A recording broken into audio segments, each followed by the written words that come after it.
Hello everyone, welcome to Chapter 8, Middle Adulthood. We only have 2 chapters left, that is Older Adults and then Death and Dying. So we're in the home stretch, keep up the good work, and let's jump right into this chapter. Beginning with physical development and middle adulthood, we're going to look at 2 types of aging. The first is primary aging, which deals with biological factors such as molecular and cellular changes and oxidative damage. And then we have secondary aging, which deals with aging that occurs due to controllable factors such as unhealthy lifestyle, including lack of physical exercise and poor diet. But as we saw in previous chapters and across this course, there are environmental factors that contribute to the likelihood of those behaviors, so it's kind of debatable on to what extent they're controllable, or I should say controllable at an individual level, but more controllable at a neighborhood level, a country level, a group level. But these are just operational definitions, so we have to define these terms somehow, so we're going to stick with kind of these 2 definitions moving forward for the purposes of this chapter. Let's look at some sensory changes, beginning with presbyopia, which is Latin for old vision. It refers to a loss of elasticity in the lens of the eye that makes it harder for the eye to focus on objects that are closer to the person. It's a normal change of the eye. Middle-aged and older adults use reading glasses, or they may gradually move newspapers and books farther from their eyes to make them clearer. Both are methods of compensating for the decline of near vision that is associated with hardening of the eye's lens.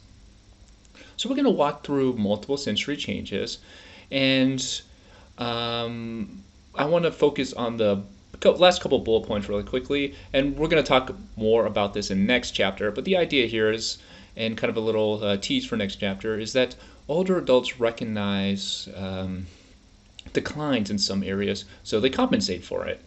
And there's a whole set of strategies that are used, but again, that's for next chapter. So for now, we just see presbyopia leading and contributing to a decrease in the elasticity of the lens of the eye, making it harder for middle-aged adults to focus on objects around them. Now, other sensory and perceptual changes occur because of kind of 2 factors. The first is a rise in sensory threshold, which is a point at which low levels of stimulation can be detected. Sensitivity to very low levels of stimulation is lost, and declining perceptual abilities. Even when stimulation is intense enough to be above threshold, older adults often have difficulty interpreting sensory information. Middle-aged and older adults perform higher when task is clear, not novel, and there are less distractors. So what we're getting at here is that for adults, sensory kind of mechanisms to recognize certain sensory information. So for example, for an older adult to hear a sound, to hear someone talking to them, it's more difficult for older adults to hear someone talking to them because a rise in sensory threshold, which refers to how low that voice can be, or how high that voice has to be before they can detect that sensory information. In that case, the audio information, aka before they can hear that information. And declining perceptual ability. So even when they hear it, and it's above threshold, it meets that threshold to be able to actually hear it physically, they often have difficulty interpreting the sensory information. But there are variation in those 2 abilities, and it depends on if the task is novel, if for example, if we're talking about that audio, listening to someone, talk to you, if they're trying to explain quantum physics to you, it can be much more challenging to hear and or perceive and understand what's being said to you versus something they're really familiar with, like cooking their favorite dish, for example. And just to highlight one study, a recent UK study found the rate of hearing problems in their sample doubled between the ages of 40 and 55 and tripled by age 64. Similar statistics are found in U.S. samples of middle-aged adults. Prior to age of 40, about 5% of adults reported hearing problems, and that number jumps to 19% among 40 to 69-year-olds.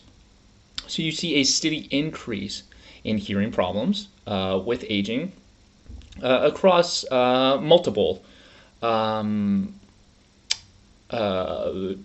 countries, in this case the UK and the US.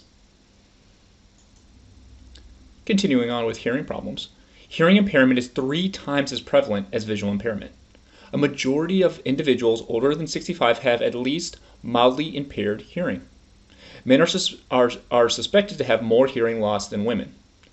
That is because hearing loss accumulates. Men have historically been employed in noisy industrial jobs, and hearing loss can lead to social isolations. So one suspected reason why it's been reported that men have higher hearing losses than women is because, historically women have been excluded from certain fields of work. And even to this day, some fields have disproportionately less women in fields. But one of those examples is, heavy construction jobs, for example, or just industrial jobs that have a lot of loud noise, and historically, worker safety has been minimal to non-existent. So things like damage to hearing can occur, and those loud noises, the damage from those loud noises, it accumulates over time, which leads to or contributes to older men having higher rates of hearing loss than women. That's just one suspected mechanism. And one of the big issues with that is hearing loss can lead to social isolations, obviously, for both genders. So just for pretty much straightforward reasons. You're unable to communicate with someone, you're less likely to go out with somebody or even try to have a conversation with somebody. If you can't hear them, you get frustrated, you can't understand what's going on, which leads to social isolation, which leads to, and contributes to, I should say, a number of health and psychological problems. Next, heart disease. It continues to be the number 1 cause of death for Americans, claiming 23% of those who died in 2017.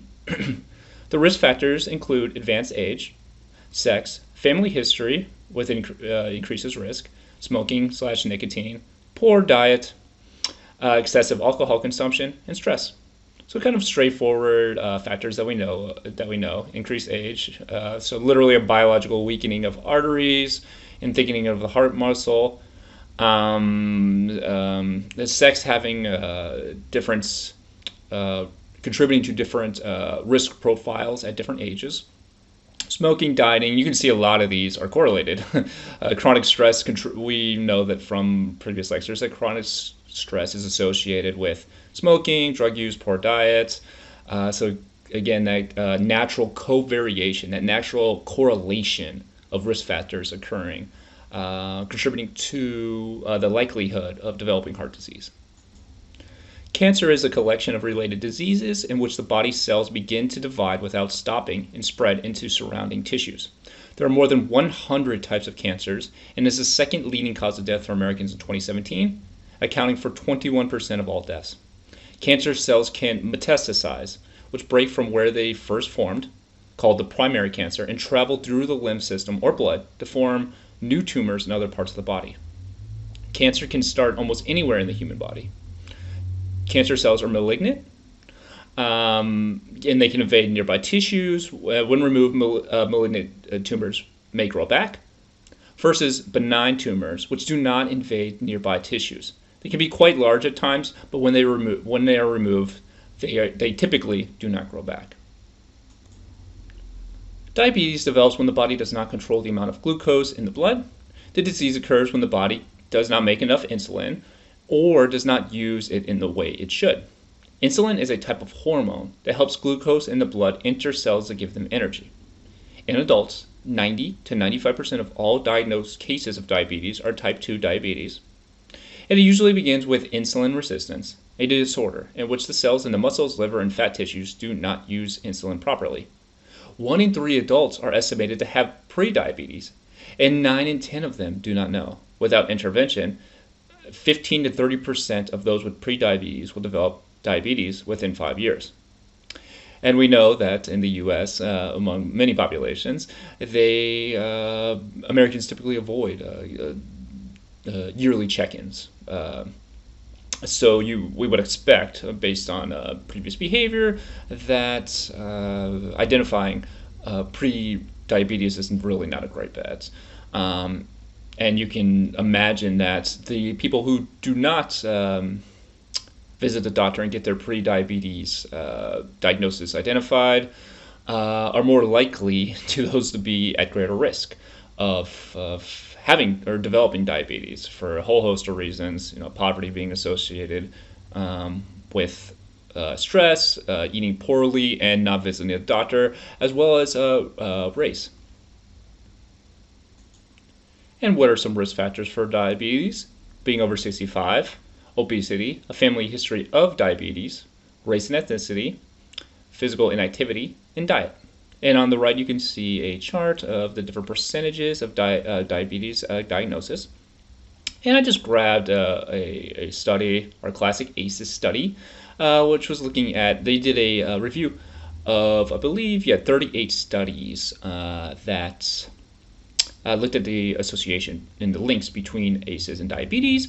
And these researchers recommended that clinicians should consider screening for ACEs and examine the severity and frequency across ACEs as a predictor of both diabetes and poor diabetes outcomes.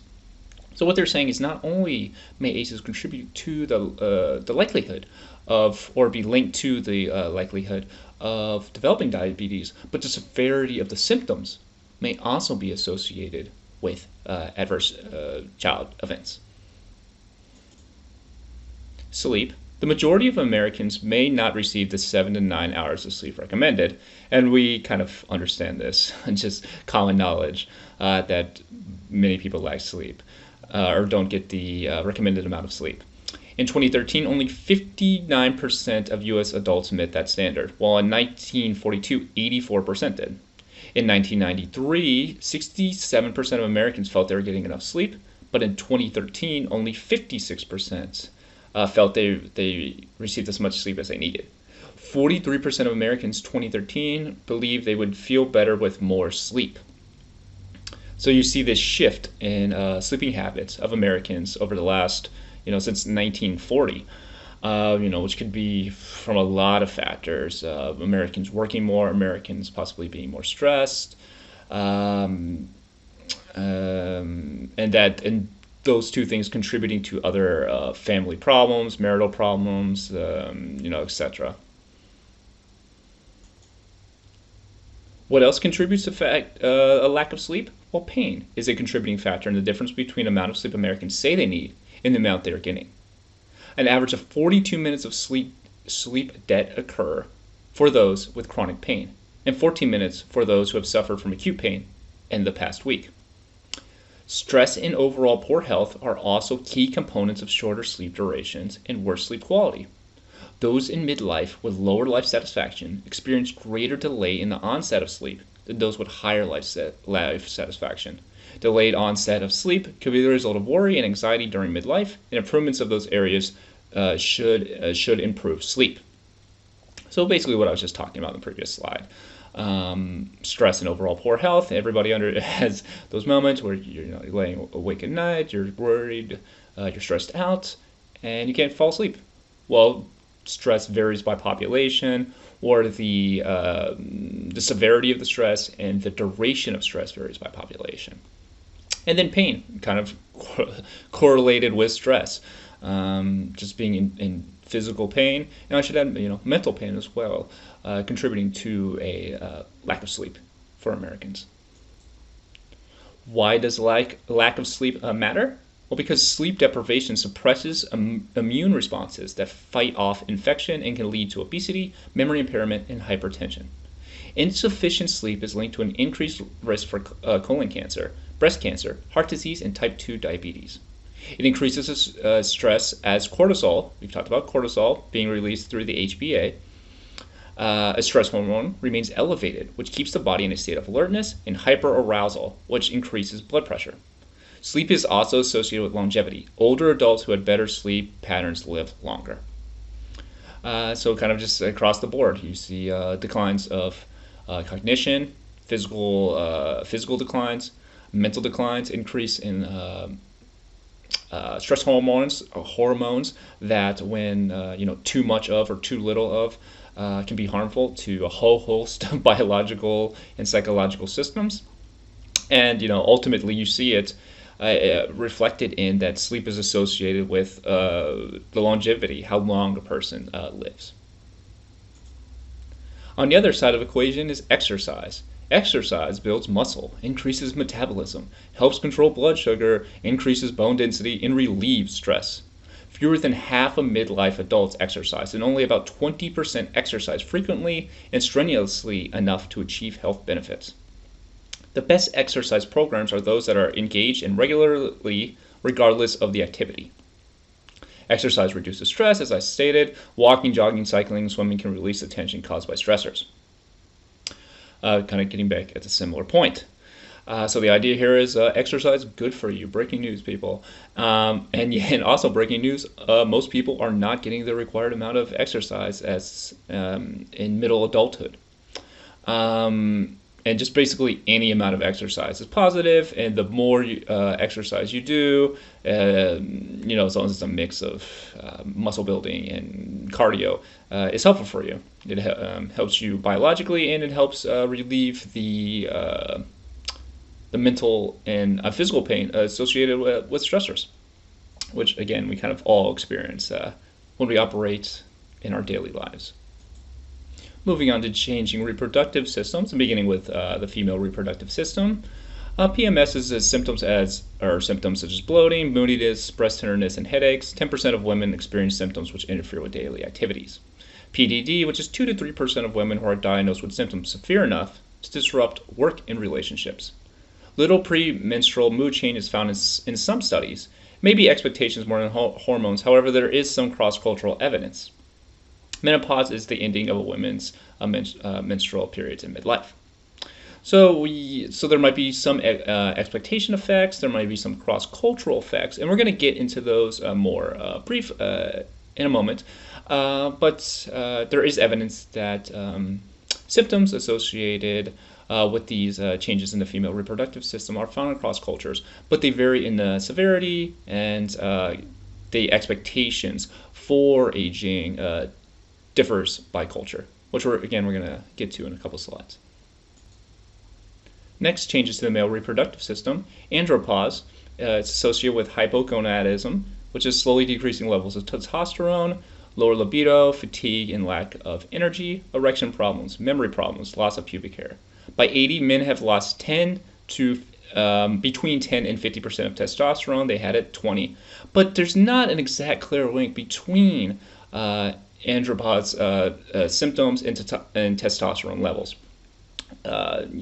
Traditionally, kind of common knowledge floating around the culture is that there's this clear direct link, but research does not support that, and it still remains to be seen the extent to which testosterone is associated with these changes to the reproductive system and other behavioral responses by males. Next, let's look at some cultural variations and changes to female reproductive systems. Hmong women, which is generally kind of in that Vietnamese area of the world, report that there is no word for hot flashes, and both groups did not experience these symptoms. So they asked groups of Hmong women, and they reported that they had no word for hot flashes and did not experience these symptoms. When asked about physical changes during menopause, the Hmong women reported lighter or no periods of physical changes. Reported no emotional symptoms, and found the concept of emotional difficulties caused by menopause amusing. So among women, they're not really experiencing, they're claiming that they do not experience any physical symptoms, or very light physical symptoms, and no emotional symptoms. A study with First Nation women in Canada found that there was no word for menopause in the Cree or Ojibwe languages, with women referring to menopause only as that time when the period stops. Japanese women perceive menopause as a transition from motherhood to a more whole person, and they no longer feel obligated to fulfill certain expected social roles, such as duty to be a mother. So in those cases, kind of that old traditional, a woman can no longer reproduce, so therefore She is going to go through some role crisis because she's unable to, perform her or give birth to children. Therefore leading to kind of stress. So it's kind of this old antiquated notion, but that antiquated notion is not found at all in Japanese women in this study. And in fact, menopause being associated with positive feelings, feeling like a more whole person, and no longer having to fulfill certain social roles, and the ability to take on new social roles at that age.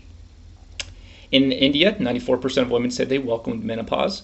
Aging women gain status and prestige and no longer have to go through self-imposed menstrual restrictions, which may contribute to Indian women's experiences. So kind of similar to the women in the Japanese study, aging women gaining prestige and knowledge and no longer having restrictions, prior restrictions based on their social roles or cultural practices. So overall, menopause signifies many different things to women around the world, and there is no typical universal experience. Brain functioning. Some individuals in middle age actually have improved cognitive functioning. The brain continues to demonstrate plasticity and rewire itself in middle age based on experiences. Research has demonstrated that older adults use more of their brains than younger adults. They have greater integration of the left and right hemispheres, allowing for more neural compensation. And we're going to kind of talk about this more in the older adult chapter. But the idea here is that the brain is still rewiring itself, and some people believe still producing new neurons, and there's research to support that theory. And greater brain left-right hemisphere integration allows for more kind of expertise. If you remember way back when we talked about the corpus callosum, that super highway of myelination between the hemispheres contributing to rapid advancements in cognitive development in early childhood. Well, kind of a similar thing here, but that myelination has continued, and that greater integration allows for performance of more complicated tasks, but also for compensation. So because both hemispheres are working together in an efficient manner, different areas of the brains are able to compensate for declines in one region. So one region compensating for the declines in another region, basically. Amount of white matter in the brain, which is responsible for forming connections among neurons, increases until the 50s before it declines.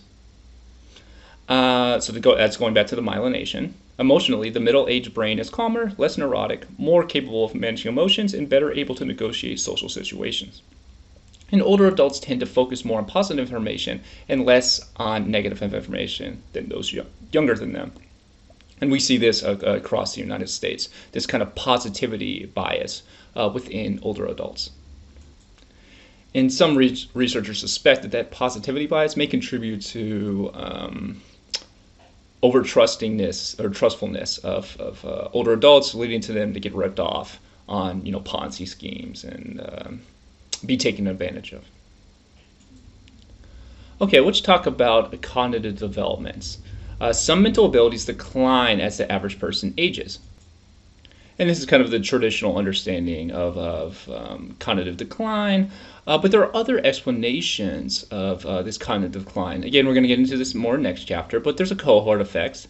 And we talked about in previous chapters that older generations had less advanced education, which may contribute to a more rapid cognitive decline in older adults, but within that specific cohort. So that lack of schooling, that lack of intellectual stimulation, contributing to long-term effects, which would be expected to be less within subsequent generations that are exposed to more schooling.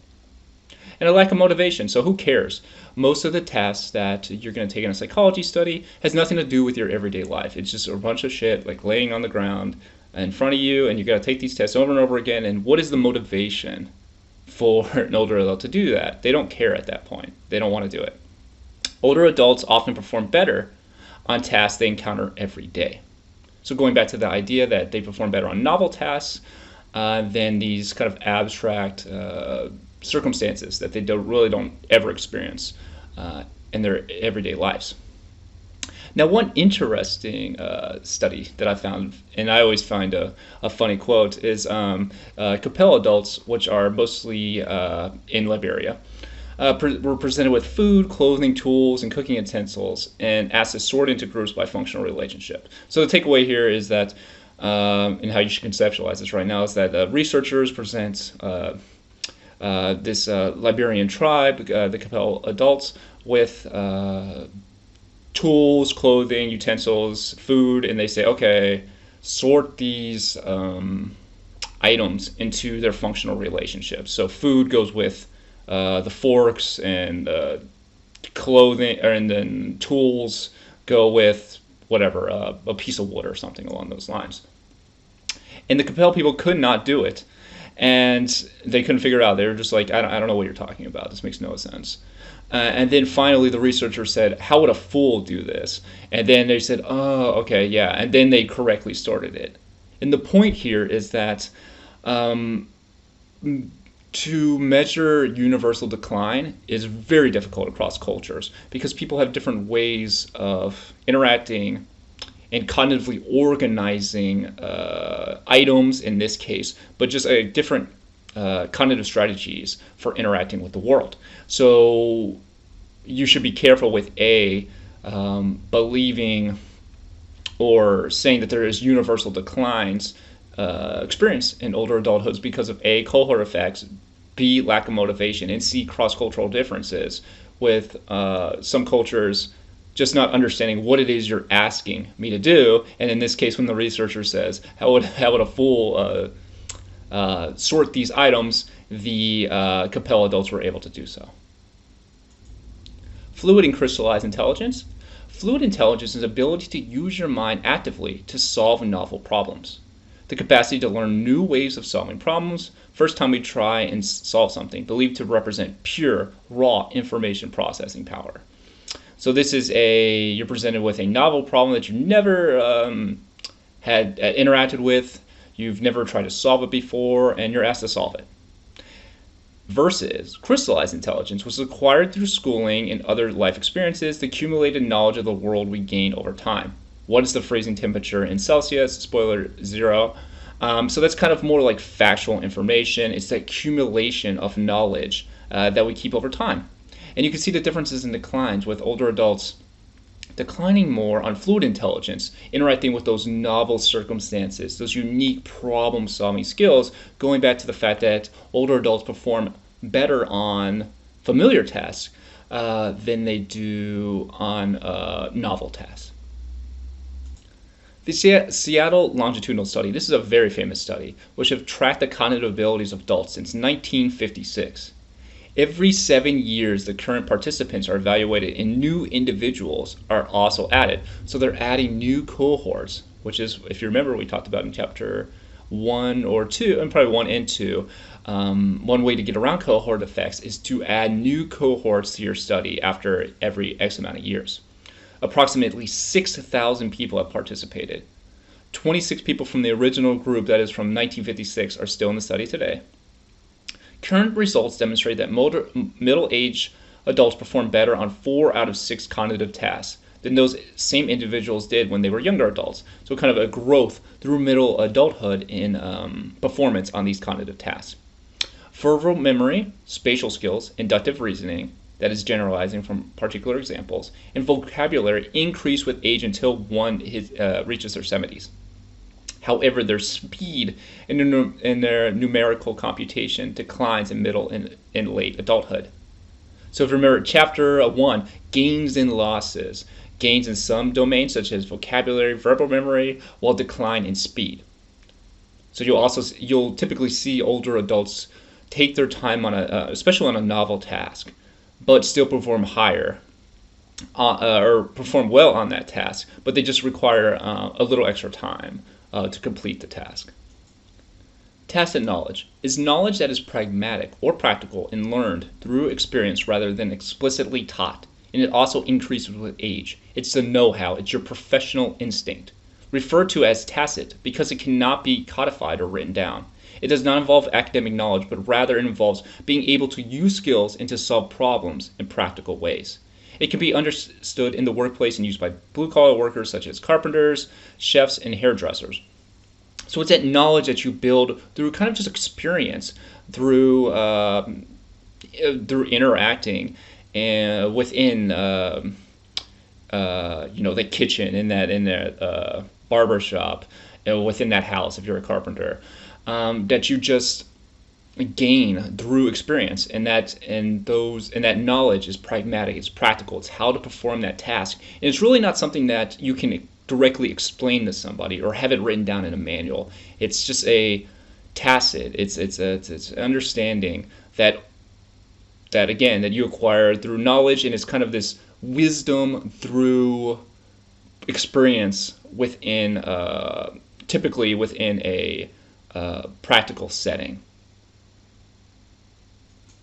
that can be used to navigate similar circumstances, and also most beneficially in novel circumstances. So when a new problem arrives, you bring in the person who's got that know-how, that professional instinct that they've acquired through experience, that can handle this novel challenge for the group.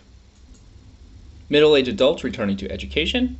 Rates of enrollment for older Americans entering college, often part-time or in the evenings, is rising faster than traditionally aged students. Students over 35 years old account for 17% of all college and graduate students in 2009. And it's thought to be around 19% today. In some cases, older students are developing skills and expertise in order to launch a second career or to take their career in a new direction. University students were surveyed, and the students aged between 17 and 70 years of age, and they were asked about their satisfaction in their university and their approach to learning.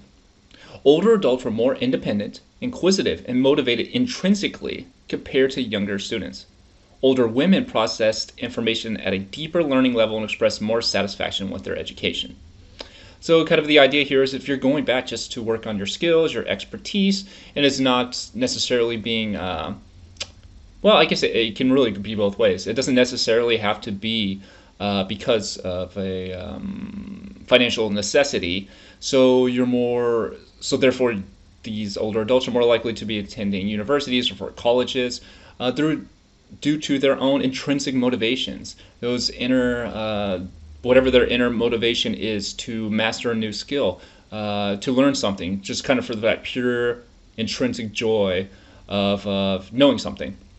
Or it could be tied to another intrinsic motivation, such as a new career goal that they kind of put off for X amount of years in their life, and now they're ready to pursue that career goal. But again, it's rooted in that intrinsic motivation, that mastery learning, that could be contributing to women processing information at a deeper level and reporting higher levels of satisfaction. But you can see that for at least for motivation and satisfaction across both sexes of older adults. Expertise. Adults perform best cognitively in domains in which they have achieved expertise. They rely on domain-specific, that's the key word, specific, knowledge and domain-specific information processing strategies for proficiency. Not only know more, but thinks more efficiently and effectively. It allows experts to hold and manipulate more information in short-term memory than non-experts. It requires less effort to think. So it kind of goes back to that novel situation versus something they're familiar with. But in this case, it's even more than being familiar with. These older adults are experts in the field. They have intense knowledge of this specific area, this domain-specific knowledge that allows them to develop strategies and use multiple strategies when solving a problem, which leads to more efficient thinking and more effective thinking, which allows older adults to have, which makes performance on those tasks require less mental energy, and it's kind of typically called cognitive load, but you don't need to know that for this class. But it's just this idea that you have to dedicate less cognitive mental resources towards solving a problem. Experts do not have to do this because their methods for problem solving, for working with this specific problem within this specific domain, are able to use very effective and efficient strategies. Thus, it requires less effort to think and perform well on the task. Let's look at some components of expertise. Experts are intuitive, automatic, strategic, and flexible. They're intuitive because their actions appear more intuitive than formulaic. Novices follow particular steps and rules when problem solving, whereas experts can call upon a vast knowledge of knowledge and past experience. For example, novice cooks may slavishly follow the recipe step by step, while chefs may glance at the recipe for ideas and follow their own procedure. And here we're all familiar with kind of interacting with experts. And when you don't know what you're doing, you're following that rule book step by step by step. Well, an expert walks in, they look at the rule book, they kind of assess the situation, and they're bringing so much experience to the table, so much knowledge, and so many strategies that they just need to know a little bit about the circumstances, and then they can work through the problem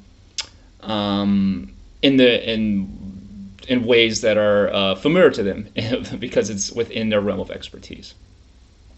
Automatic, complex thoughts and actions become more routine for experts. It's almost instinctive, and this is because expertise allows us to process large amounts of information in short periods of time. So again, it's kind of this less effortful cognitive resources being dedicated towards that task. It's automatic. They don't have to really think about it because it's so ingrained within at a neurological level. There's just high densities amount of myelination that allows for that efficient and effective problem solving. They're strategic. Experts have more effective strategies than non-experts. So although in this specific study looking at doctors, who are both obviously skilled, it can produce a lot of different hypotheses within a few minutes of encountering with a patient, the more skilled, more expert clinician is able to list solutions that are more likely to be accurate, just based on their expertise. And they're flexible. Experts in all fields are more curious and creative. They enjoy a challenge and experiment with new ideas and procedures. The only way for experts to grow in their knowledge is to take on more challenging rather than routine tasks. So because a lot of experts are committed to mastery goals, those learning goals, they're not satisfied with just being really good at where they are. They want to grow.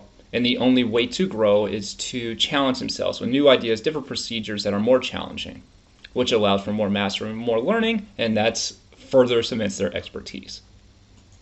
I wanted to briefly return to creativity, because we talked about it during adolescence. And the peak times of creativity vary from field to field. Humanities scholars peak in their 60s, while productivity in arts peaks in 30s and the 40s. Creative behavior is possible throughout the life, however. Older adults may just produce less of them. So the idea here is maybe the younger you are, the more creative ideas you have. But that doesn't mean that your creativity is just gone once you pass your quote-unquote peak of creativity. But rather, it might just be less novel ideas compared to your younger self. Climate in the workplace. Job satisfaction tends to peak in middle adulthood. Satisfaction stems not only from higher wages, but often greater involvement in decisions that affect the workplace as they move from worker to supervisor or manager. Job satisfaction is also influenced by being able to do the job well, and after years of experience at a job, many people are more effective and productive.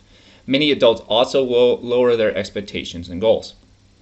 So kind of the main points here is that you're traditionally, and this will probably change to some extent, you're making more money, you're working your way up the ladder of your company, and then therefore you're attaining more autonomy, more financial independence, or the ability to support your family, or I should say, which feels good. You have more job satisfaction. You're also probably performing better than what you did on the job 20 years ago based on that experience, that tacit knowledge we spoke about. but also for older adults who really are kind of reached the end of reached their ceiling within a company. Many older adults say, well, that's just what it is. What it is. I've hit my ceiling at this job. I'm going to change my goals for the rest of my life, my expectations, and so therefore I'm now reaching my goals and expectations, and now I am satisfied. So kind of two not really different approaches, but two types of approaches to workplace job satisfaction. Next, I'm going to look at some challenges in the workplace, and I'm going to focus some time on the workplace because as adults, you spend a ton of your time in the workplace, or at least performing jobs related to, performing activities related to your job. Women may find themselves up against the glass ceiling, may explain why females employed at large corporations are twice as likely to quit their jobs as are men. So kind of the idea that historically women have been excluded from particular fields, which can lead to higher rates of stress and dissatisfaction, leading to women quitting their jobs at large corporations more than men. They may also be more likely to experience job burnout, but older adults also as a whole across sexes may experience job burnout, which is unsuccessful managed workplace stress. It consists of feelings of energy depletion, exhaustion, increased mental distance from one's job, or feelings of job negativity or cynicism, and reduces professional performance on the job. And I'm sure you're thinking to yourself, well, I work right now and I'm experiencing some amount of burnout. Well, burnout is not just for older adults, but we're focusing on older adults, or I should say middle-aged adults within this chapter. Now, what are some of the possible reasons for experiencing burnout? And that requires a cross-cultural analysis of labor. American workers may experience more burnout than do workers in many other developed nations because more developed nations guarantee by law a certain set number of paid vacation days. The United States does not. So just being able to take a day off from work, getting away, or not even a day, but weeks from work, is not a common occurrence for most American workers, which can contribute to burnout. Not all employees are covered under overtime pay laws. So even if you're working 50, 60 hours a week, many employees do not get that time and a half associated with overtime pay laws, which can contribute to burnout. You're exhausted, you're wondering why I'm doing what I'm doing, I'm barely making any money. 40-hour work week is a myth for most Americans. Only 4 in 10 U.S. workers work the typical 40-hour work week. Average work week for many is almost a full day longer, 47 hours, while 39% report working 50 or more hours per week. In comparison to workers in many other developed nations, American workers work more hours per year. Americans work more hours in most European nations, especially Western and Northern European nations. So the idea here is not only do you have less time off, well, I guess they're related, you have less time off, but you have to work more hours. For some individuals with no overtime pay. And we saw in previous chapters that income has, either it ranges between, the study, but has either declined, stagnated, or only slightly increased during the past 50 years or so. So you're working more hours with no overtime pay for basically stagnant pay for the last 50 years. Which can lead to, that cumulative effect can contribute to burnout, that stress from work. And why does that matter? Because, like I said, look at the average study here, or average work week for many Americans, 47 hours a week. That's a lot of time. That's a huge developmental context that you're experiencing. And we understand from Bronfenbrenner's systems that your development, your interactions within one particular developmental context, aka work here, affect other developmental contexts, such as your household, your family, your interactions with your children, with your friends, etc. Continuing on with challenges in the workplace, 55% of adults reported some problems in the workplace, such as fewer hours, pay cuts, having to switch to part-time work during the most recent economic recession. And this is kind of excluding the current COVID-related recession. So again, that stress accumulating within the workplace due to these economic downturns in the 21st century. Young adults took the biggest hit in terms of levels of unemployment, but middle-aged adults also saw their overall financial resources suffer as their retirement disappeared and housing values shrank while foreclosures increased. So while younger adults, millennials, and Gen Z started the highest levels of unemployment and may thus have basically zero wealth, which is what we saw in our previous chapter, middle-aged adults also saw declines, and or some middle-aged adults, I should say, saw declines in retirement funds and housing values. And foreclosures increased rapidly, especially during the 2007 recession. Not surprisingly, this age group reported the recession hit them worse than other age groups, especially those aged 50 to 64.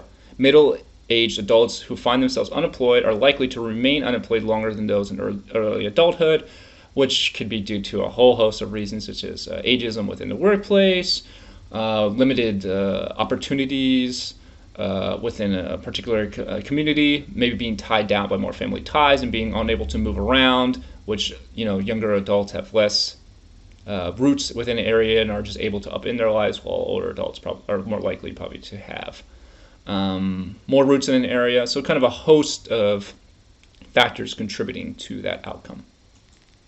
And this leads us to deaths of despair, which we talked about briefly in some slides, but I want to highlight it again here because this is really the age group we're looking at. That white non-Hispanic age between 45 and 54, I should say. And especially among those who only have a high school diploma. So let's review some of this. Health has deteriorated fastest in middle-aged white Americans, and in particular because of premature deaths due to suicide, drugs, and alcohol, the so-called deaths of despair. So deaths of despair deal with this stress, this loneliness, this isolation, this loss of dignity and identity within a society, leading to ultimately a death of despair, committing suicide, becoming addicted to drugs, alcohol, and then eventually overdosing, and then whether deliberately or accidentally dying due to despair. That is, deaths of despair. U.S. life expectancy drops for the third year in a row, reflecting rising drug overdoses and suicide. It's the longest sustained decline in expected lifespan since a tumultuous period of 1915 to 1918. The suicide rate among urban residents is 11.1 per 100,000 people, and is linked to deindustrialization, loss of identity, and dignity in society. So you can see some of the charts here that I pulled from this book called Deaths of Despair, written by two economists from Princeton University. And basically the idea here is that, as stated, deaths of despair are rising. But there's a lot of factors going on across Bronfenbrenner's levels contributing to this developmental outcome. One is deindustrialization. Some people suspect that loneliness was also contributing to this. So there's a lot of different factors, and we'll get into some of these within the rest of this chapter. But more isolation, so less participation in political groups, which we talked about last chapter, less participation in community groups, religious groups, higher rates of divorce.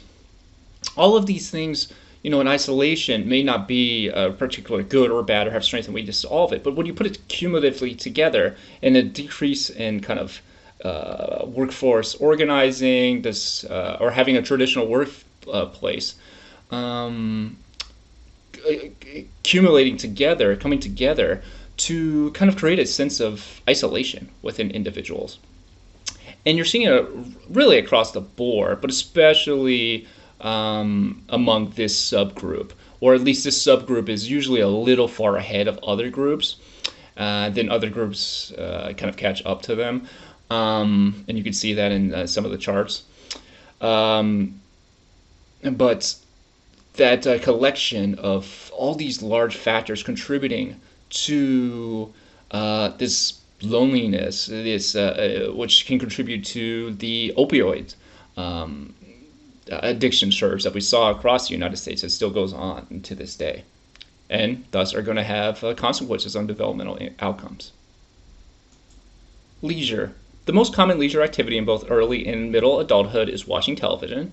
Middle-aged adults spend 2 to 3 hours per day watching TV, and watching TV accounts for more than half of all leisure time. And that's pretty much seen cross-culturally wherever there's a TV. If you got a TV, your older adults, middle-aged adults are going to spend their leisure time watching TV. I actually, when I was in Kenya teaching for a while, was introduced to several shows as a teenager there, adolescent there. Or maybe an emerging adult, I don't know, whatever 19 years old is, because they watch so much TV there. So it's kind of a cross-cultural finding. Anyway, in the United States, men spend about 5 hours per week, more per week, in leisure activities than do men. The leisure gap between mothers and fathers is slightly smaller, about 3 hours a week, than those without children under age 18.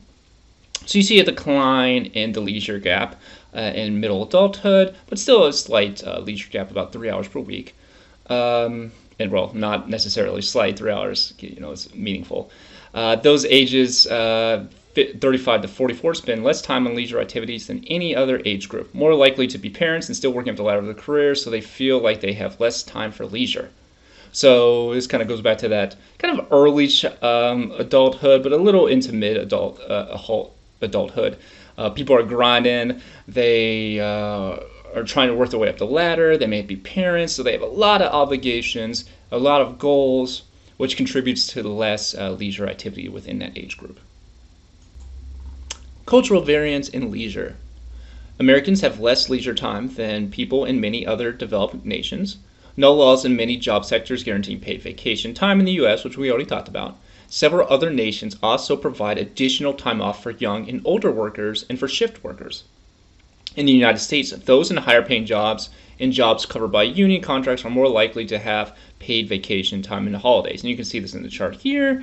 Just one reason why Americans have less leisure time is because they work more. That's kind of the trade-off there. And a huge contributing factor to that is because employers are not mandated to give that time off. And you can see when there are more worker power within a company, that union earning more paid time off and holiday time for their workers. But unionization is incredibly low in the United States. I don't remember the exact estimate, but it hovers around approximately 10% of workers, and most of that is in public sector workers, very low in the private sector, which contributes to lack of leisure time, or a relatively lack of leisure time compared to other industrialized countries.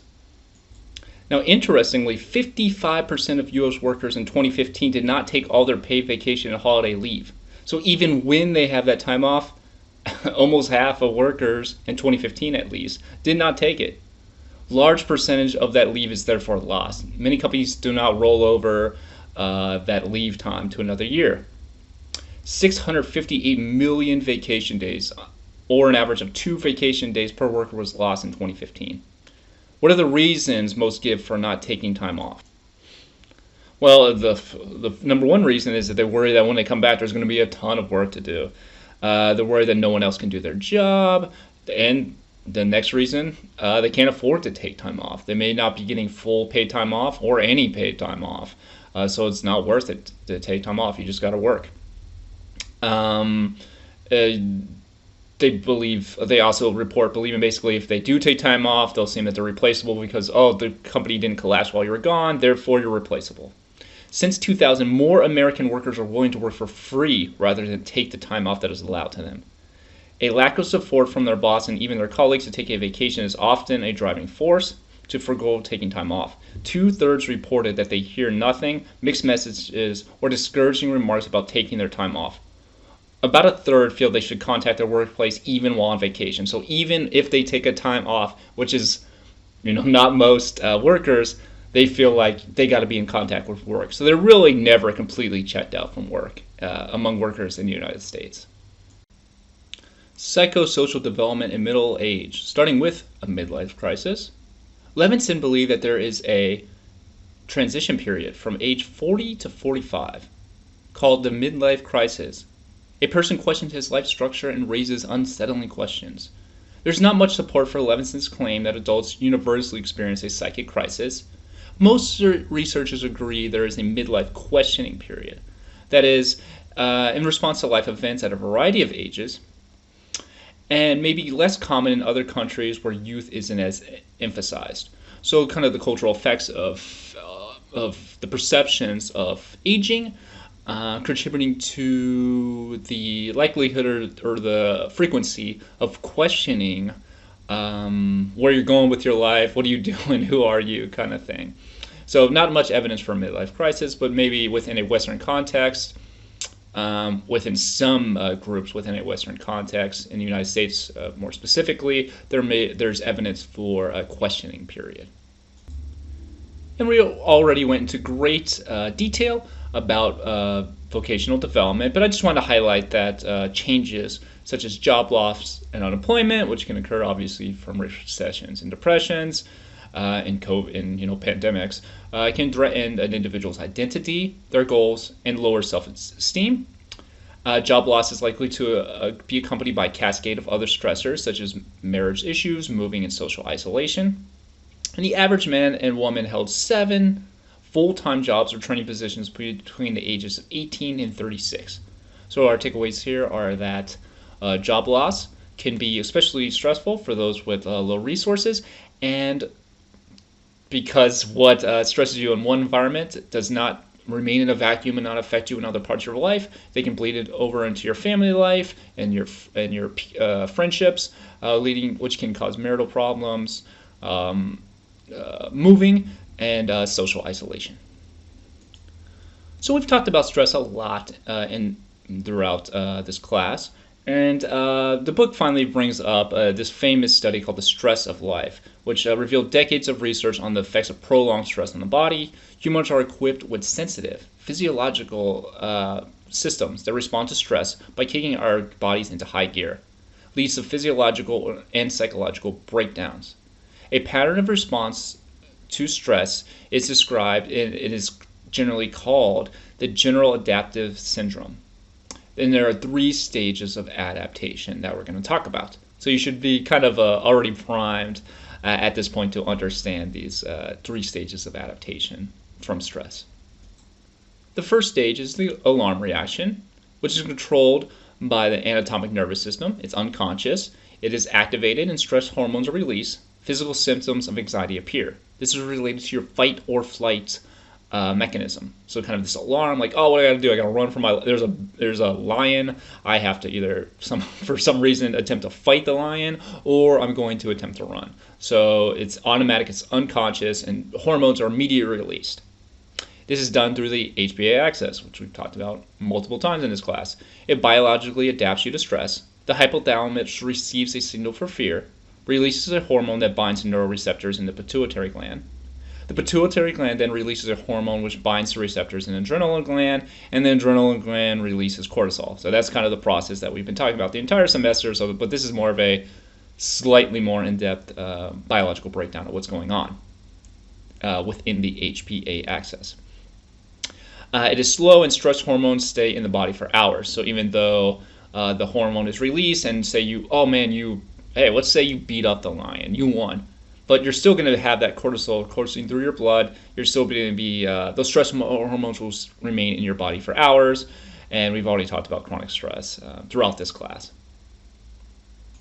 But one interesting, what this mechanism allows us to do is that psychologists or researchers in general can stress out a participant or an individual in a lab setting or in a naturalistic setting, and then measure their stress response for hours afterwards. And you can actually chart the levels of cortisol within an individual's blood or hair across days, or depending on the mechanism you're using, longer periods of time, from hours to minutes to whatever days.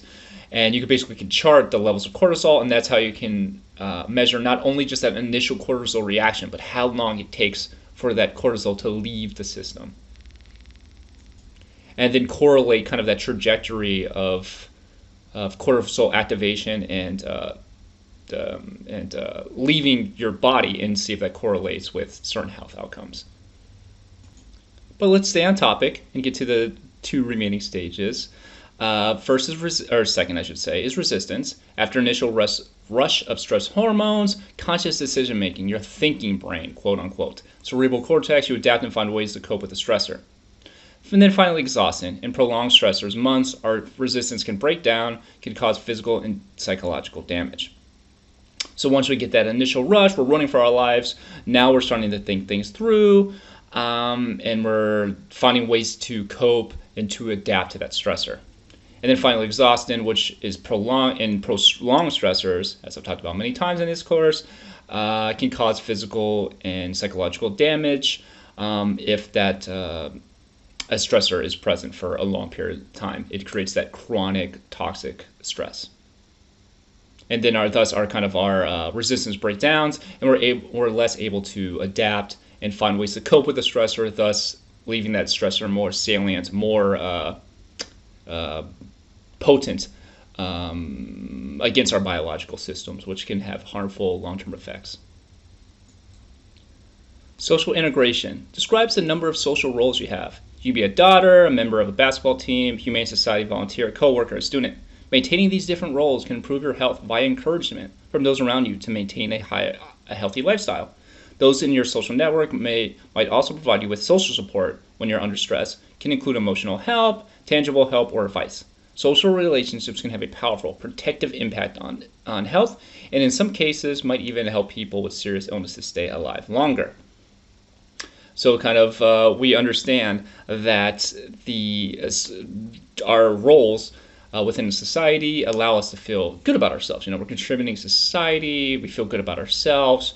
And not only that, but we're interacting with people, and which contributes to and aids with the management of stress. Social isolation, on the other hand, is very coercive for an individual.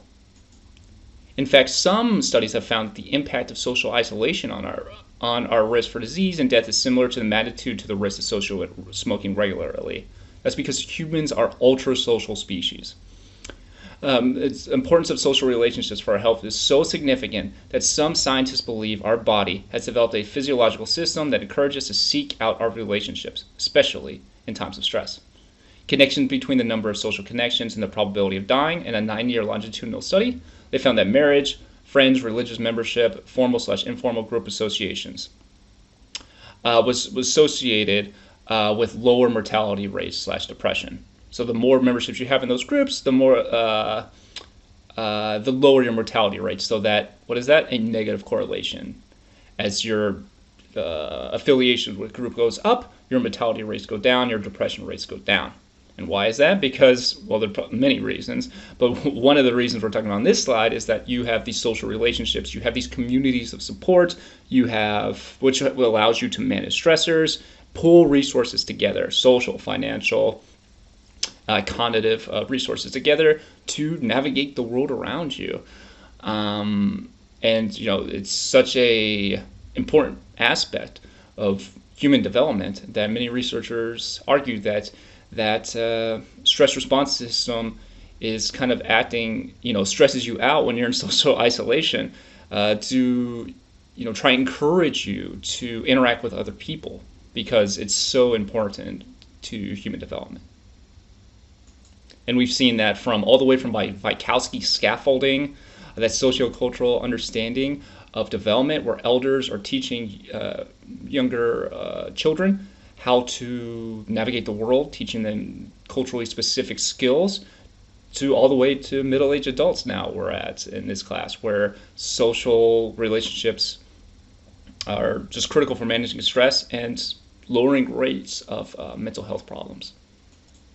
Caregiver stress. A disabled child, spouse, parent, or other family member is part of the lives of some midlife adults. 40 million Americans provide unpaid caregiving. Typical caregiver is a 49-year-old female currently caring for a 69-year-old female who needs care because of a long-term physical condition. Caregiving for a young or adult child with special needs was associated with poorer global health and more physical symptoms among fathers and mothers.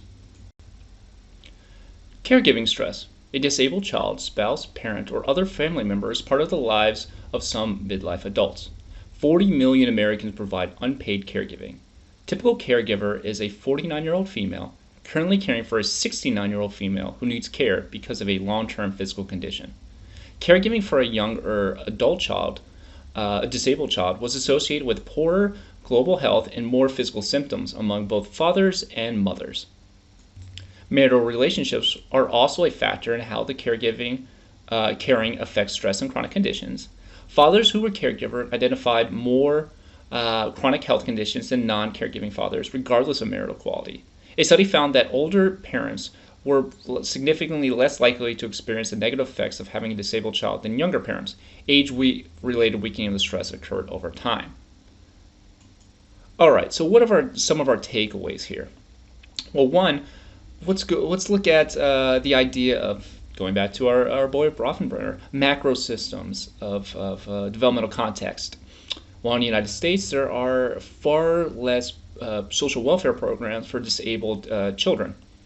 So therefore, if a parent has a disabled child, they are going to have to carry a possible larger burden due to medical bills, due to increased tutoring requirements, just a host of medical and cognitive and social expenses that would be less likely to occur among non-disabled children, and that being facilitated kind of through a lack of social programs.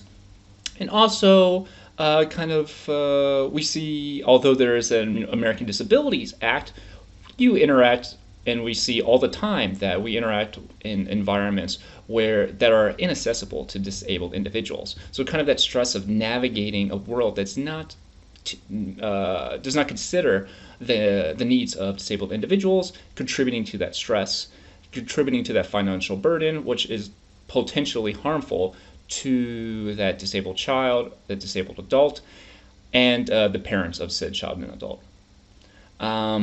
But we can also see that marital relations can also buffer the effects of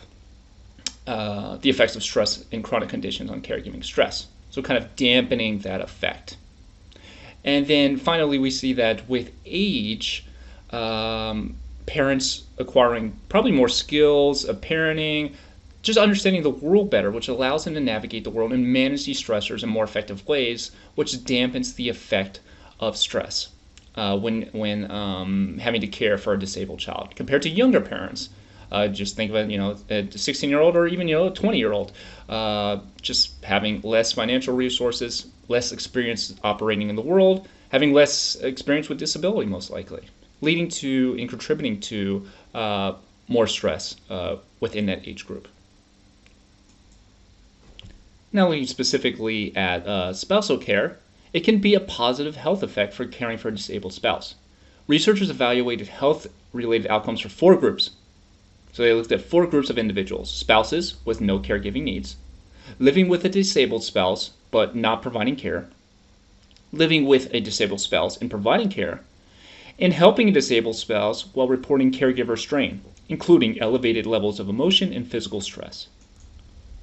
Well, the researchers found that participants in Group 4 were the least healthy and identified poor perceived health, an increase in health risk behaviors, an increase in anxiety and depression symptoms. And that should be pretty straightforward.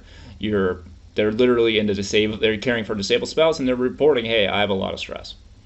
Now, interestingly, Group 3, who provided care for a spouse but did not identify caregiver strain, actually identified decreased levels of anxiety and depression compared to Group 2, and actually had similar levels of depression and anxiety as Group 1, aka the group that had a spouse with no caregiving needed. Greater caregiving involvement was related to better mental health if the caregiver spouse did not feel strain. So again, it's not that this circumstance necessarily decreases health outcomes for the caregiving spouse, but rather a collection of likely resources, social, financial,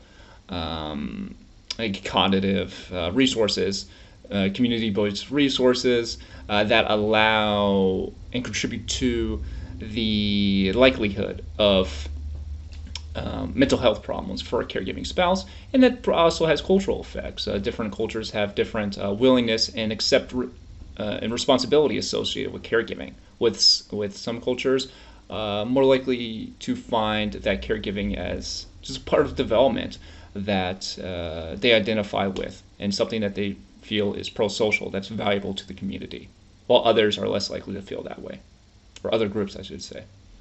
Just looking at two types of coping, problem-focused coping and emotion-focused coping. For problem-focused coping, an individual actively addresses the event that is causing stress in an effort to solve the issue at hand. They spend additional time for example, spending additional time over the weekend studying to make sure you understand all the material before a test. Versus emotion-focused coping, which regulates the emotions that come with stress. Watching a funny movie to take your mind off the anxiety you're feeling about the test. So kind of two competing strategies. In the short term, emotion-focused coping might reduce feelings of stress, but problem-focused coping seems to have the greatest impact on mental wellness. Again, this is within a U.S. sample. When events are uncontrollable, however, such as the death of a loved one, emotion-focused coping directed at managing your feelings at first might be a better strategy. So certain circumstances that you can't control and certain circumstances, period, may make emotion coping a more useful form of coping for an individual given a given circumstance. Kin-keeping. In all families, there is a person or persons who keep the family connected and who promote solidarity and continuity in the family. They organize, he or she or they organizes family gatherings, knows history of a family turns to this person for advice or support, and strengthens the bonds in the family. It's typically women. In a study, 86% of the respondents named a woman as their family's kinkeeper.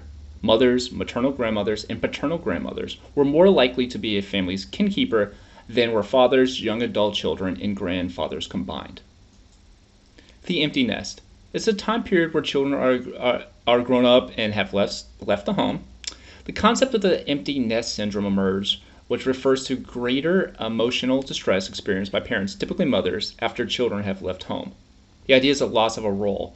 So this kind of goes back to those old gender roles and old stereotypes where the children have left the home. Now a mother can no longer be a mother within the home, so therefore they're going to lose their identity, and then therefore they're going to have high degrees of emotional stress. Research does not support this claim.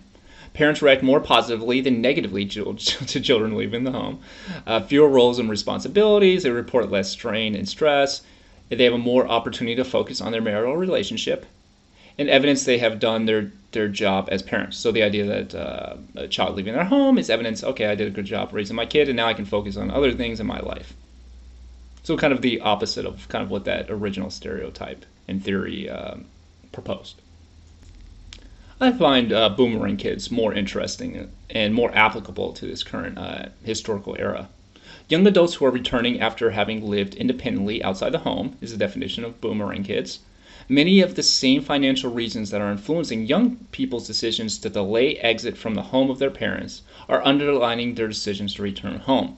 Financial reasons and emotional stress, such as mental health issues. So what we're getting at here is the same issues that contribute to an emerging adult to stay at home longer, staying at school, trying to work on their career first, delaying marriage, and mental health issues contributing to that boomerang effect, them coming back. Financial reasons, emotional stress, going back to school, for example. It's the first time in modern years living with parents has become the most common living arrangement for 18 to 24-year-olds in the United States. In 1960, only about 20% of Americans aged 18 to 34 lived with parents, whereas 62% live with a spouse or partner. Now 32% live with parents, and about 32% live with a spouse or partner, so about even. Cross-culturally, in Canada, over 40% of Canadians, and I should add Europeans, in this age range live with their parents. So the United States may only be catching up to the rest of the Western world. So it's not as uncommon as we think within Western Europe. That can be a good or bad thing. But those cross-cultural differences are starting to close across Western Europe, or Europeans in general, Canadians, and Americans. Children who return are more likely to have had good relationships with their parents growing up, so there may be less stress between parents and their adult children who return. Parents of young adults who have moved back home because of economic reasons report that they are just as satisfied with their life as our parents whose adult children are still working independently. So basically the idea here is, okay, so what is the effects of parents here? We know we talked about empty house, but how does this these behaviors, this boomerang effect, affect parents? Does it negatively affect their idea that they did a good job as parents? Well, typically we found that no, that is not the case. And children who already had a solid relationship or a good relationship with their parents are more likely to go back home. So that can contribute to a relatively less stress among parents and their adult returning children. And I just grabbed one Pew poll that show a bar graph of 18 and 34-year-olds living with their parents' home. And this is only up to 2014, and I know that number has risen since then, so it's kind of a little dated, but you get the general idea of 18 to 34-year-olds returning home in higher numbers than really the last 80 years, approaching, now 100 years. Linked lives.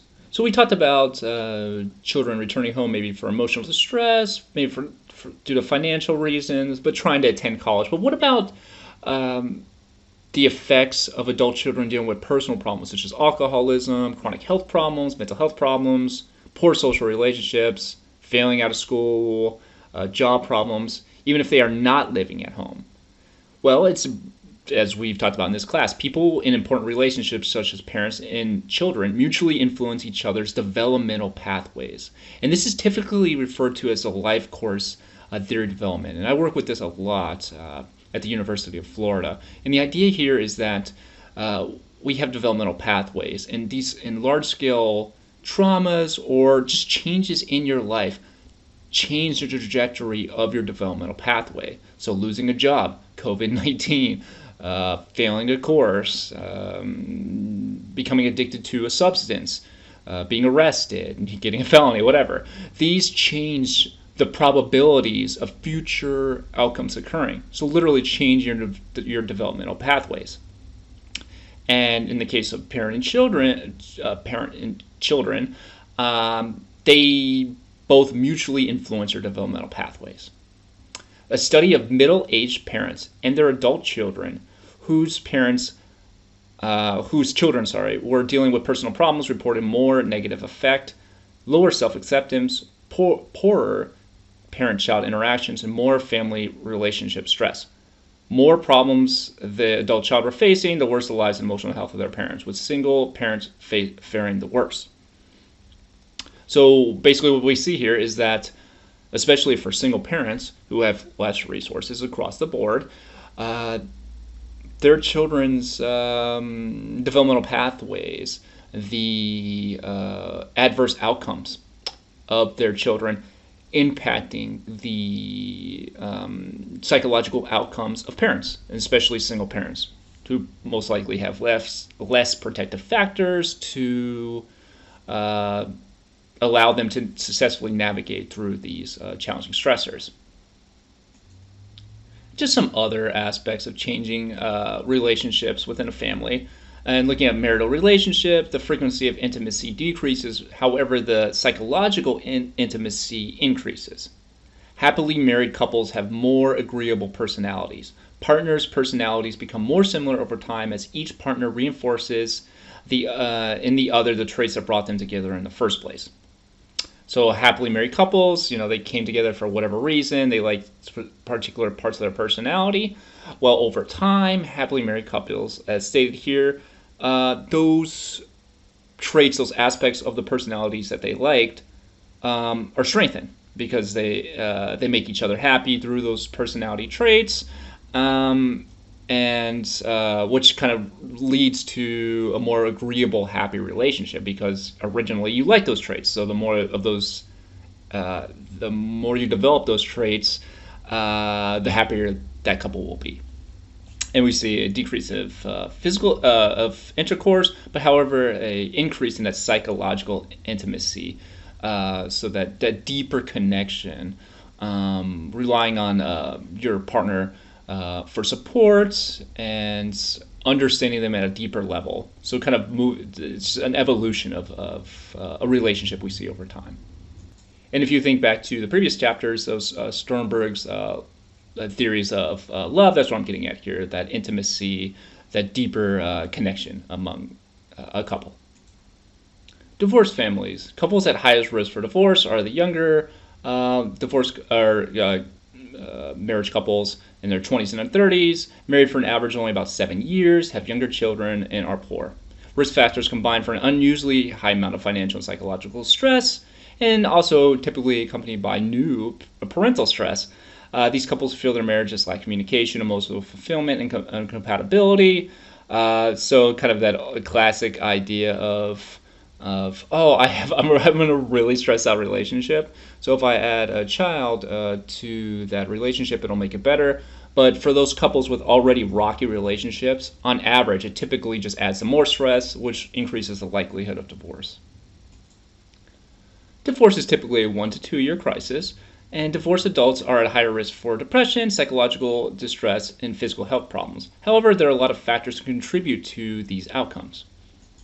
Factors that facilitate a positive adjustment to divorce are adequate financial support, good parenting by non-custodial and custodial parents, minimum conflict between the parents, additional social support, minimum other changes in personal resources, as well as, escaping an abusive relationship, for example, and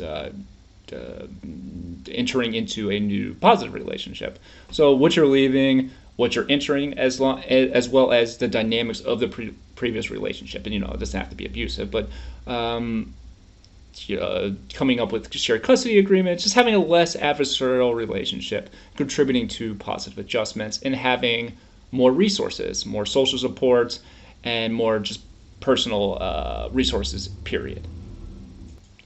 So gendered effects of divorce and I should say cohort effects or developmental phase effects.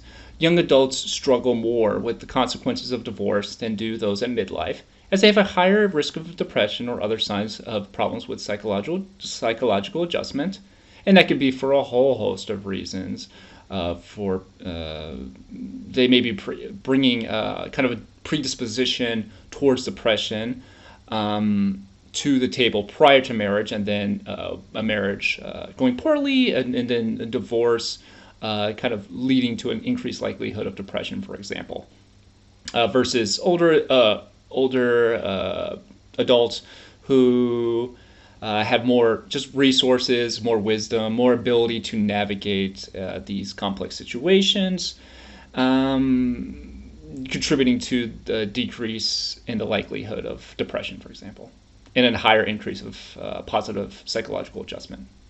And an AARP study in 2009, 44% of middle-aged women mentioned financial problems after divorcing their spouse. In comparison, only 11% of men reported such difficulties. Many women who divorce in midlife report they have felt a great relief from their day-to-day sense of unhappiness. So the idea here is that for historical reasons and contemporary reasons, women who get a divorce, one challenge for a divorce is just a lack of finances. Maybe because they delayed their career to perform stay at home, be a stay-at-home mom, or at least do part-time work, or only if they're interested in attending a university, a college, or trade school, maybe only going part-time instead of full-time. So just kind of those traditional gender stereotypes, which are decreasing now, but still these effects linger on, and especially in this 2009 survey. And you see this, women were literally reporting this. But however, as I stated, many women who divorce in midlife report they have a great release of their from their day-to-day sense of unhappiness. So kind of by divorcing, leaving that stressful environment, relieving removing a potential source of chronic stress, which contributes to a sense of or an increase of happiness in this report. Reconstituted families. Within 3 to 5 years after a divorce, 75% of single parent families acquire a step-parent. About 60% of remarried couples divorce. Reoccurring cycles of singlehood, cohabitation, or marriage conflict, separation, and divorce. 1/3 of adults find remarriage more stressful than divorce. So we see that it's not quite 50-50, but about 60-40 remarried couples divorcing, which can be due to a host of kind of issues. Everything you're bringing to the table in your first marriage, kind of carrying over to your next marriage, plus possible unresolved conflicts of child custody issues, financial issues, which can make you even more vulnerable. If you're a poor woman who has now struggling financially and you get married, you may have more stress, which may contribute to the likelihood of a remarried couple divorcing. Children's influence on repartnering. Children residing with their mothers reduce the mother's likelihood of marriage, only to marrying a man without children. Having children in the home appears to increase single men's likelihood of marrying a woman with children. Evidence that individuals who participate in a step-family while growing up may feel better prepared for a step-family living as adults. Having experienced family divorce as a child is associated with greater willingness to marry a partner with children. So this is kind of straightforward here. You grew up in those circumstances. Those circumstances are therefore kind of normative to you, not that uncommon. So you're used to it. You've grew up with it. So you're more likely to be at ease, have a greater willingness to participate in those family dynamics as an adult. There are two types of parents when it comes to repartnering. There's the child-focused parents, which allows the child's views, reactions, and needs to influence the repartnering. An adult-focused parent expects that their child can adapt and should accommodate to parental wishes. And these can have obviously cross-cultural effects for any study. But let's just look at one study here. And they found that divorced custodial mothers, identified as more adult-focused, tended to be older, more educated, employed, and more likely to have been married longer. They reported having less rapport with their children. They spent less time enjoying activities with their children, and the child reported lower rapport with their mothers. When the child and partner were resisting one another, adult-focused mothers responded more to the concerns of their partner, while the child-focused mothers responded more to the concerns of the child. So kind of a variety of environmental factors and motivations underlying mother's behavior, and this example contributing to the type of parenting type of within this repartnering phase. Grandparenthood. There are three major styles of grandparenting. Remote, which is geographically and emotionally distant. Companionate, which is the most common style. They see grandchildren frequently and enjoy activities with them. And involved, which is often help with childcare, give advice, and play other practical roles in their grandchildren's lives. Grandparents contribute greatly to grandchildren's development and can mentor young single parents. A close grandparent-grandchild relationship can protect the child from the depressed parent of a depressed parent from becoming depressed. Children raised by a single mother and grandparent resemble children raised by two parents. So what are two takeaways here? Well, a few takeaways here. We have different types of grandparents, ranging from being in another country, being emotionally distanced, just not involved, to very involved, giving childcare, giving daily advice, and having practical roles. And we see that grandparents contribute not just to the development of the grandchild's development, but also can mentor the fatherhood or the motherhood of a child, of a parent. Also, a grandparent can act as a protective factor. So if both parents or a particular parent is depressed or going through something in their life, a grandparent can buffer the effects of that depression, reduce the likelihood of a child experiencing negative developmental outcomes associated with that parental depression. Also, studies have revealed that if a child is being raised by a single mother and a grandparent, the outcomes associated with that dyad of parenting, that is a single mother and grandparent, resemble children raised by two parents.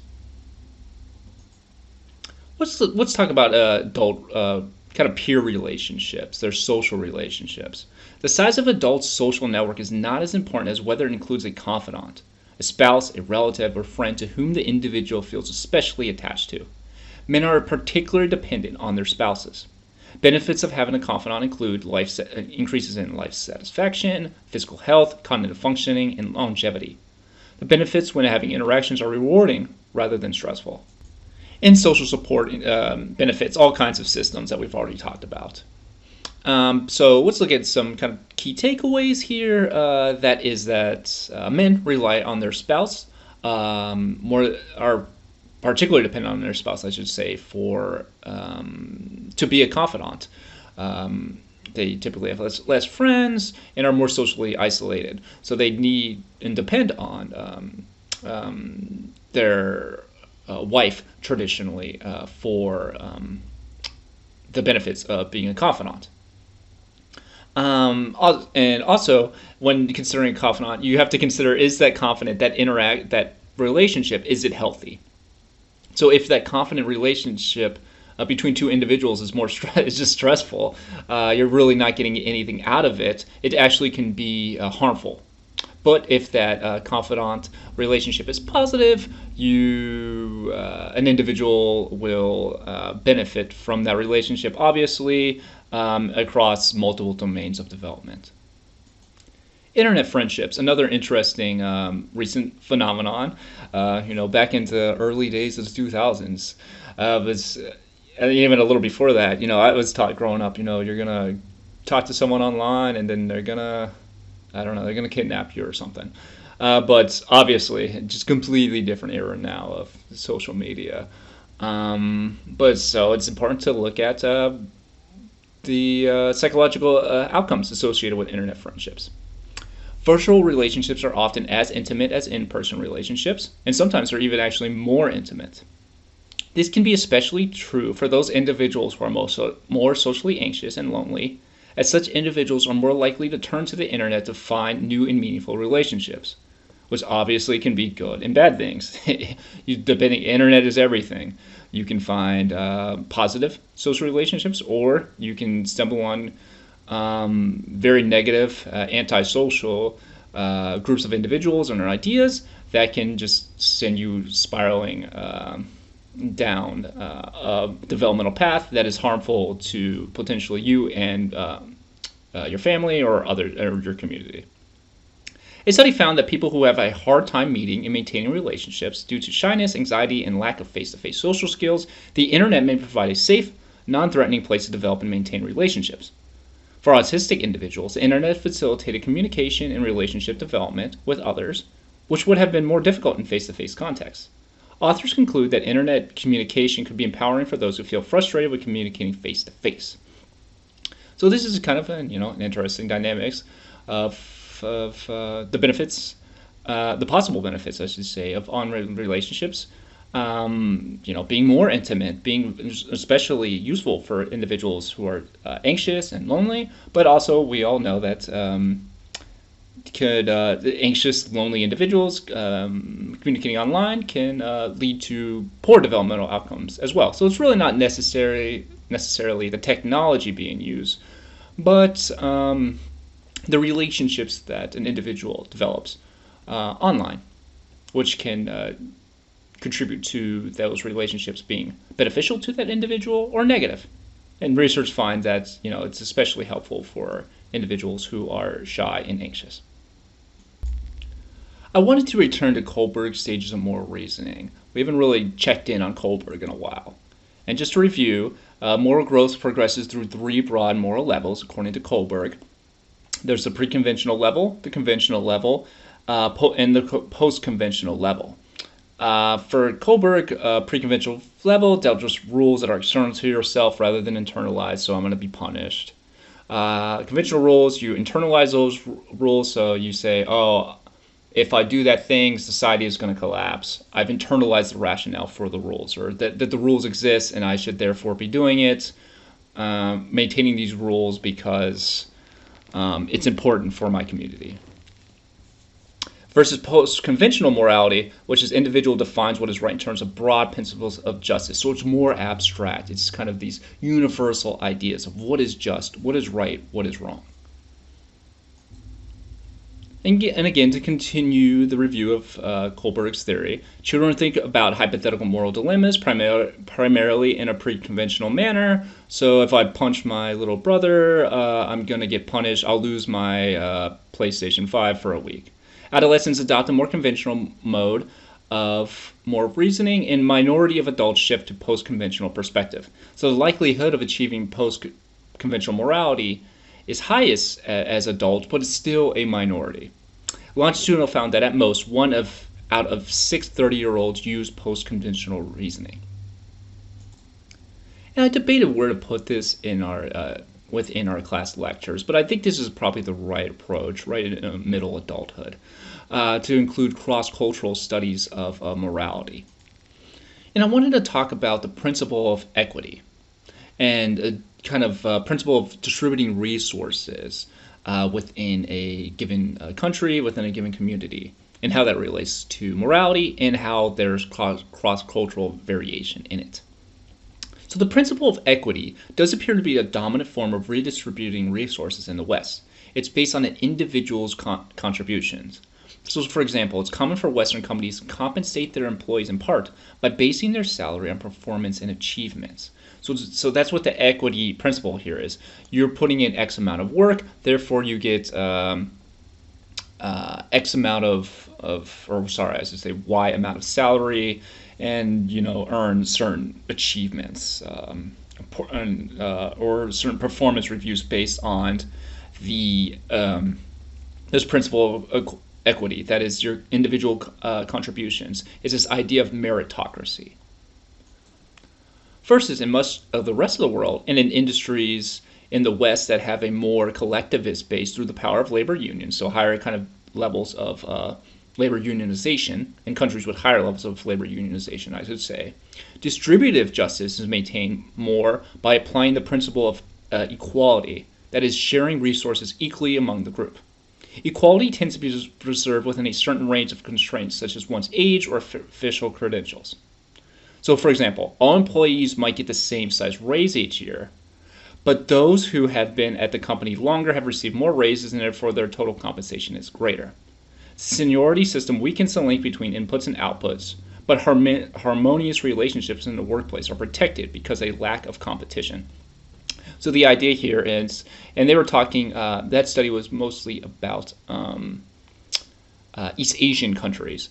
And the idea was that, yes, there is a decrease in the link between inputs and outputs, but these Asian workers argued, well, that's true, but it creates a more harmonious relationship in the workplace because there's a lack of competition between us. And, we're just kind of maintaining that in-group cohesion that allows us to operate in an appropriate collectivist, collective good way.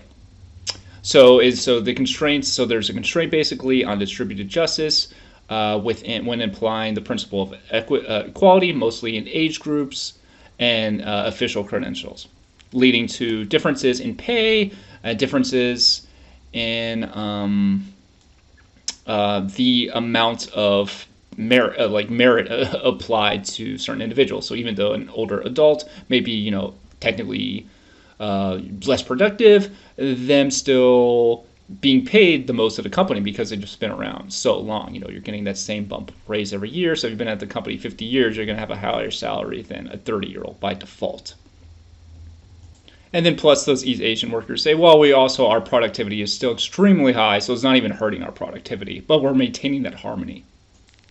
An interesting study that I found was that researchers presented American and Indian participants with a scenario in which a company manager had to make a decision about dividing a bonus sum between two employees. One of the employees was described as having excellent work performance and an adequate economic situation. The other employee had only average work performance, but was in a poor financial system with an illness in the family. Participants could choose to give most of the money to the excellent worker, give most of the money to the needy worker, or split the money down the middle. The most popular solution for Americans was to favor the excellent employee, that is the principle of equity, that meritocracy. And the least popular was to favor the needy employee, that is, give the money, most of the money to the second employee, who was an average worker but had a poor financial situation with an illness in the family. In contrast, the favored solution of Indians was to give the majority of the money to the needy employee, and the least favored solution was to reward the excellent employee. So in that case, Indians gave their most money to, they relied on the principle of need, which is basically similar to equality, but in the principle of need, it's pretty straightforward. The individual needs that those resources to survive, so therefore they should get priority. Versus equality, where you're splitting it down the middle, versus equity. So it's basically the exact inverse of the United States, and that just gets at the different forms of morality that really isn't typically talked about in psychology classes. But I think it's important to point out that Kohlberg argues that many of cultures do not reach that post-conventional stage of morality, but there are different forms of morality. And in the case of the United States, they would argue that this need-based theory of morality is not valid, while in India they would. So you're going to find cross-cultural differences in the application and the ideas surrounding morality across cultures.